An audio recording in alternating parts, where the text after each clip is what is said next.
Let's say you work at a job that involves a lot of interpersonal interaction. For the sake of this example, imagine you're a cashier at a supermarket and you're dealing with a particularly rude customer today.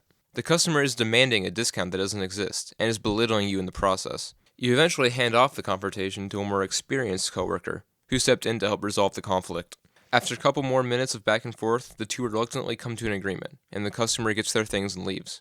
This particular customer happened to be Arab, a feature which your coworker picked up on. After leaving, your coworker turns to you and says, "Always an issue with those people." You're shocked because you've never heard your coworker say anything like that, but you can't just let that go. What happens next? I've experienced this exact scenario before, and I'm sure if you ever worked retail or fast food, you've experienced something similar to this. My name is Jared Miller, and I'd like to help you navigate through these awkward situations and how to deal with them.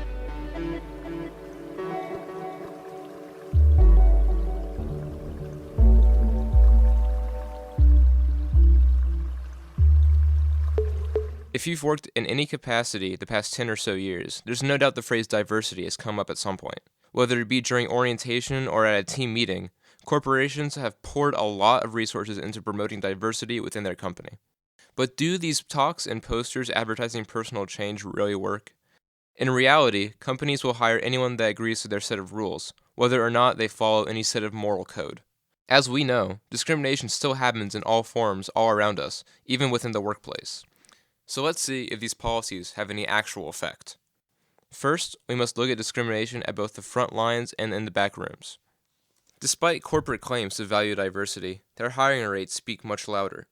According to a journal published by Jamila Bowman Williams and Jonathan Cox about the disconnect between beliefs and practices of diversity in workplaces, employers are much more likely to overlook resumes with ethnic-sounding names.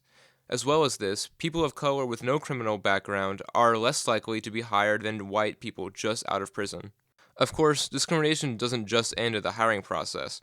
People of color are not taken as seriously at work and are often told to change their behaviors or practices in order to better fit the company policies. Bigotry isn't exclusive to management either. Sometimes white coworkers make off-putting comments to the coworkers of color about the way they speak or act. Not only are coworkers at risk of being discriminated against, but customers as well. In my own experience as a cashier working at Kroger, I've seen several instances of microaggressions against customers. For example, a few weeks ago I was being trained to overlook the self-checkout area, and the person training me was an older woman who had been working at the store for a few years. I always looked up to her and saw her as a grandmother figure among the cashiers and the front-end workers. At one point, she was giving me tips on how to spot stealing, and at one point mentioned that all people are capable of stealing, but a certain type are more likely than others to do so. Of course, I knew what she meant by a certain type, but I couldn't come out and say it. She had already been accused of being racist earlier in the day by a customer for assuming she was stealing. The customer yelled at my coworker, so my coworker ended up looking like the innocent party. But deep down I knew she wouldn't have approached the customer if she didn't have deep-seated biases against her. Microaggressions like these are often not meant to hurt or offend, but their implications are strong. Microaggressions are casual remarks or actions that play into stereotypes surrounding one's group. They make the receiver feel unwanted or unwelcome in an environment, as if they are perpetually living like a stereotypical member of their group. The undertones of these comments and questions tells a person that they are different and not welcome without reason. Microaggressions are a relatively new concept to the mainstream, so there's plenty of misconceptions and speculation around the concept.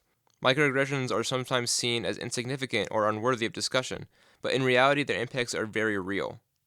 So how do we truly help fight discrimination within the workplace? NPR has a great article about this topic called Microaggressions Are a Big Deal, How to Talk About Them and When to Walk Away. And they do a good job running through different scenarios and how to deal with them as they arise. An important thing to know before confronting somebody, whether in the moment or after the fact, is if the comment was intended to hurt. Intention is important when discussing these kinds of issues. It's absolutely okay if the comment was hurtful, even if it wasn't intended to be. You aren't soft or sensitive because of it. It's important not to come off as standoffish in these talks. You don't want the other person to feel like they're being lectured to.